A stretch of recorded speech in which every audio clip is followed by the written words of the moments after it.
Hi friends, நாம் இன்றைக்கி பார்க்க போகிறது பாஸ்தா வந்து நம்ம சவுத் இந்தியன் ஸ்டைலில் எப்படி ஒரு எக்கை வச்சு எப்படி பண்ணுறது அப்படின்னு நான் உங்களுக்கு சொல்கிறேன். இது உங்களுக்கு ஒரு யூஸ்ஃபுல்லாக இருக்கும்னு நினைக்கிறேன். இப்போ வந்து நான் தண்ணி அதுக்காக வச்சுருக்கேன், பார்த்துக்கோங்க. இந்த பாஸ்தா வந்து வேக போடணும். அதை வந்து ஃபஸ்ட்டு நான் தண்ணி வச்சுருக்கேன். தண்ணியில் வந்து உப்பு போட்டுக்கிறோம், சால்ட்டு கொஞ்சம் போட்டுக்கிறோம். சால்ட்டு போட்டு இந்த பாஸ்தாவை வந்து அதில் கொட்டிக்கிறோம். அதுக்கப்புறம் இதில் வந்து ஆயில் கொஞ்சம் விட்டுக்கலாம்.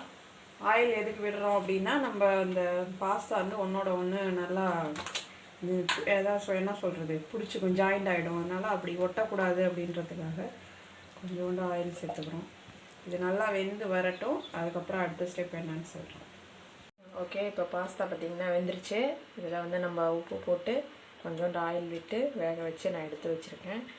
வேக வச்சு எடுத்ததுக்கப்புறம் நம்ம அதை வந்து வடிகட்டிட்டு அது மேலே கொஞ்சம் வாட்டர் ஊற்றணும். ஆல்னரி வாட்டர் ஊற்றினோன்னா அது ஒன்றோட ஒன்று சேராமல் நல்லா தனித்தனியாக இருக்கும்.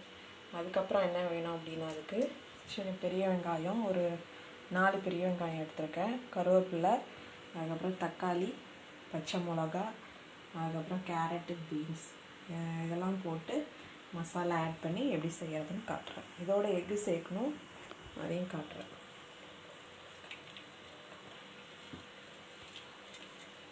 இப்போ கடாயில் நம்ம எண்ணெய் ஊற்றிக்கலாம்.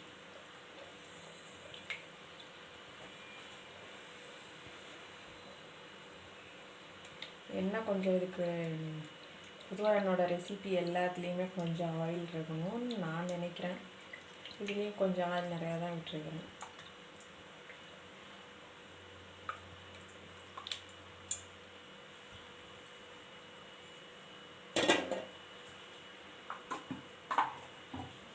இப்போ வந்து ஆயில் சூடானோன்னு நம்ம இப்போ ஆனியன் சேர்த்துக்கலாம். ஓகேவா?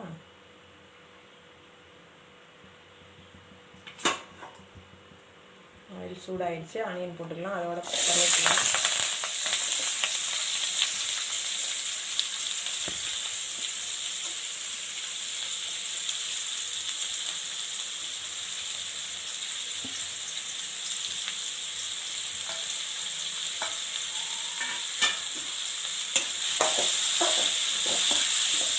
நல்லா வதக்கிக்கலாம்.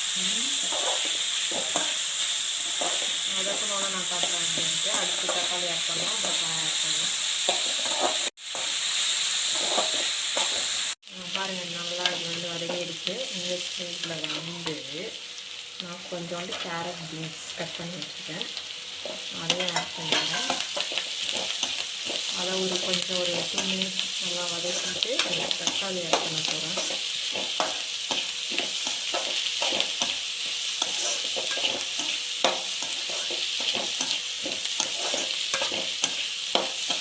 நீங்கள் வந்து ட்ரை பண்ணி பாருங்கள், ரொம்ப டேஸ்ட்டாக இருக்கும். இந்த ஸ்டைலில் யாரும் எல்லாம் சைனீஸ் பாஸ்தா, அந்த பாஸ்தா, இந்த பாஸ்தா, ஏகப்பட்ட பாஸ்தான்ட்டு நம்ம இந்த ஸ்டைலில் பண்ணி சாப்பிட்டாங்க, ஈஸியாக இருக்கும். இந்த சாஸ், சோயா சாஸ் எதுவுமே கிடையாது. இப்போ தக்காளி ஆட் பண்ணிக்கலாம்.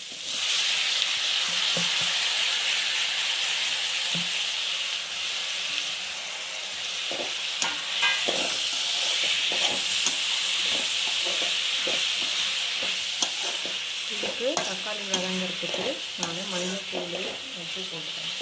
உப்பு ஏற்கனவே அதில் போட்டுக்கிறேன். உப்பு அதில் கம்மியாக தான் போட்டேன்.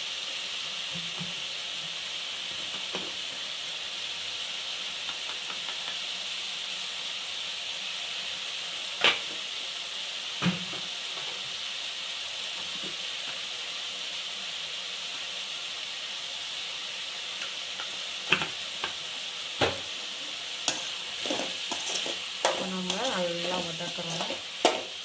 நல்லா வதங்கி வரும்போது அடுத்து மிளகாத்தூள், தனியாத்தூள் கொஞ்சம், அதுக்கப்புறமேட்டு சிக்கன் மசாலா போட்டுறதை எப்படின்னு நான் காட்டுறேன். ஓகே, இப்போ பாருங்கள், இந்த அளவுக்கு வதங்கிருக்கு. இதில் நான் இப்போ கொஞ்சம் இஞ்சி பூண்டு பேஸ்ட் ஆட் பண்ணுறேன். ஃப்ளேவரிக்காக பார்க்க கலர்ஃபுல்லாக இருக்குதுங்க.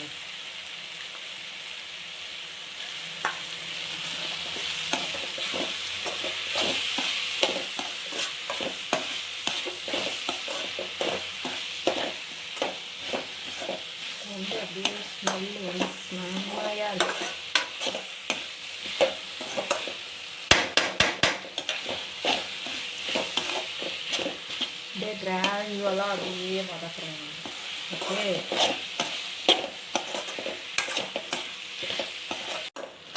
ஓகே, இஞ்சி பூண்டு பேஸ்ட்டு போட்டு இந்த அளவுக்கு நம்ம வதக்கியிருக்கோம். இதில் வந்து நம்ம மசாலா ஆட் பண்ணிக்கலாம். ரொம்ப ஆட் பண்ண வேண்டாம். கொஞ்சோண்டு மிளகாத்தூள், கொஞ்சோண்டு தனியாத்தூள்,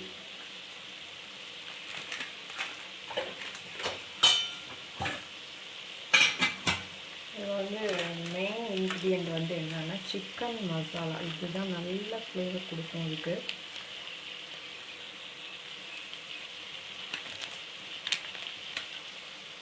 இதை போட்டு நல்லா வதக்கிக்கலாம்.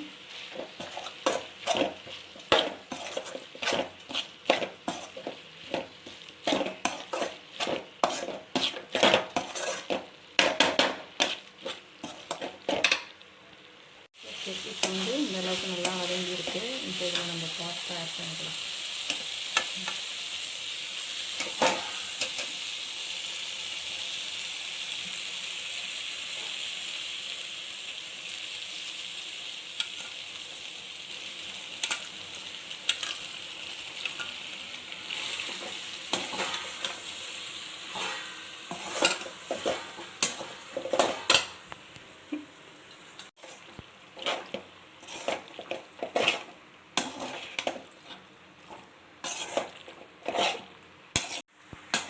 ஓகே, இதில் நல்லா இப்போ கிண்டிட்டோம். இதில் இப்போ முட்டை உடச்சி ஊற்றிக்கலாம்.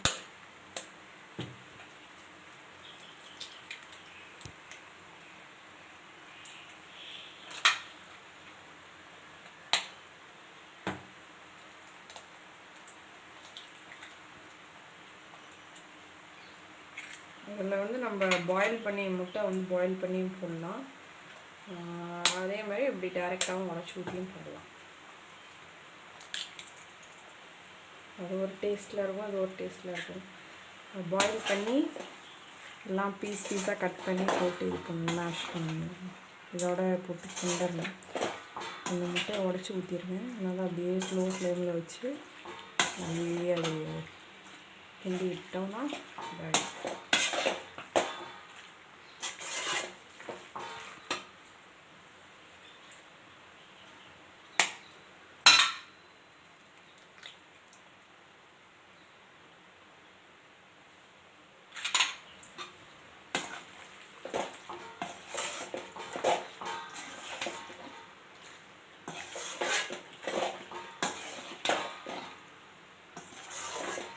அப்படியே கிராஜுவலாக அப்படி மிக்ஸ் பண்ணி இன்னொரு எக்கு சேர்த்துக்கிறேன்.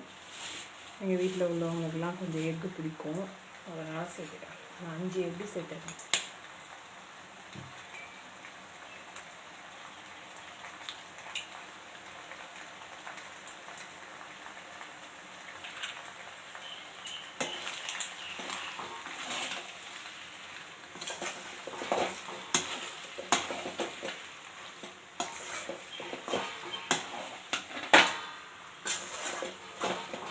அப்படியே கொஞ்ச நேரம் அப்படியே சிம்மில் வைக்கலாம்.